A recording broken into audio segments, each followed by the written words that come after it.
The Unregistered Hero, the Sword of Justice in a World of Quirks. A story of what happens when a hero forged in a different fire walks into the world of My Hero Academia.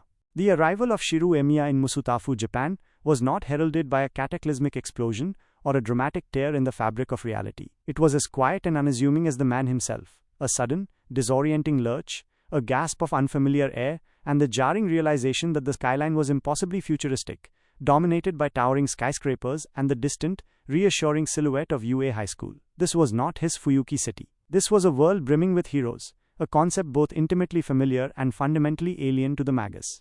Shiru, a veteran of a Holy Grail war and a man who had stared down gods and monsters, possessed a power that defied this new world's understanding. His was not a quirk, a biological anomaly that defined one's place in society. His was magecraft, a testament to a lifetime of grueling, self-destructive training and an unyielding, borderline fanatical desire to save others. The initial impact of Shiru's presence was small, a ripple in the vast ocean of superpowered society. He was an anomaly, a quirkless individual with inexplicable abilities. His first notable act was not a grand battle, but a simple, almost reflexive act of heroism. A low-level villain with a gigantification quirk was on a rampage, swatting at heroes like flies. The pros were struggling, trying to evacuate civilians while avoiding the villain's clumsy but devastating attacks. From the chaos, a figure moved with preternatural speed. With a simple trace on, the air shimmered around Shiru. In his hands, a pair of flawlessly crafted black and white blades, Kanshu and Bakuya, materialized. He didn't fly,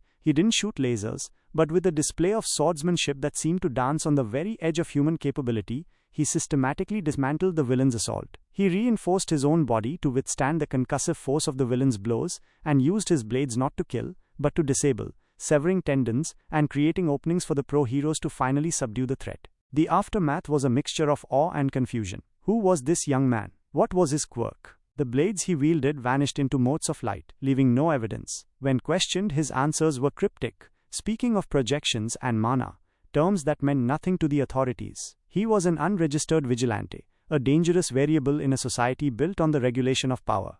The Hero Public Safety Commission was immediately alerted. A man with the ability to create weapons from thin air was a significant threat. Was he a villain? A foreign agent? His lack of a quirk registration was a major red flag. Hawks, the wing hero, was assigned to observe him, his feathers silently tracking Shiru as he tried to navigate this strange new world. Meanwhile, the students of Class 1A at UA High witnessed the event on the news. The reactions were varied. Izuku Midoriya, ever the analyst, was mesmerized. His movements, his precision, it's like he's fought 1,000 battles, and those swords, they just appeared. It's not a creation quirk like Momo's, the light was different. Could it be a form of energy manipulation? He scribbled furiously in his notebook, his mind racing with possibilities. Katsuki Bakugo was enraged. He's just a damn show-off. Creating weapons? Who needs that when you have real power? Yet, a seed of grudging respect was planted. The sheer skill, the unhesitating efficiency, was something even he couldn't entirely dismiss.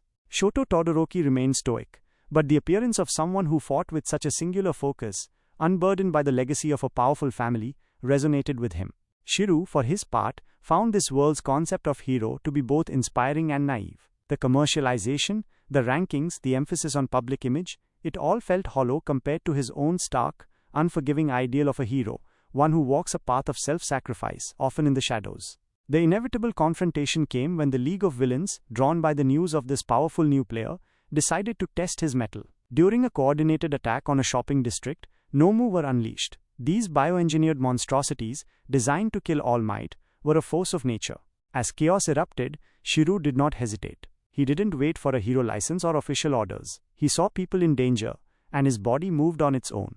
"I am the bone of my sword," he chanted, his voice a low steady hum amidst the screams. The air around him crackled with power, a pressure that even the stoic endeavor, who had arrived on the scene, could feel. This was no mere projection of a few blades. This was the invocation of his very soul. Unlimited blade works. The world dissolved. The bustling cityscape was replaced by a desolate, gear-strewn wasteland under a twilight sky. Countless swords of every shape and size were embedded in the cracked earth, a testament to every weapon Shiru had ever seen and analyzed. The heroes and villains alike were stunned into silence. This wasn't a quirk, it was a world. His world. The Nomu, driven by instinct, charged. Shiru, a lone figure in his crimson coat, simply gestured. Swords erupted from the ground, impaling the creatures. He traced legendary blades, their histories and powers at his command, and unleashed a storm of steel that overwhelmed the seemingly invincible beasts. He didn't just defeat them, he erased them. The impact of unlimited blade works was seismic, both literally and figuratively. The villains retreated in disarray, their trump cards rendered useless. The heroes, including All Might who had arrived to witness the impossible, were left speechless. This event forced a fundamental re-evaluation of everything they knew about powers. Here was a young man who could rewrite reality, whose abilities were not a product of genetics but of will and training. He was a living paradox in their world. The Hero Public Safety Commission, faced with a power they couldn't control or categorize, were forced into a difficult position. To declare him a villain would be to invite a war they couldn't win. To ignore him was impossible. In the end, a tense, unofficial truce was formed. Shiru Emiya became a phantom hero, an urban legend whispered among the pros and villains. He never registered, never sought fame or fortune. He would appear when needed, a crimson guardian with a sword of justice, a stark reminder that true heroism is not defined by a quirk, but by the unwavering will to save others, no matter the cost. His presence was a constant challenge to the status quo, a catalyst for change in a world that thought it had seen everything. He was a Magus in a world of heroes, and his story was just beginning.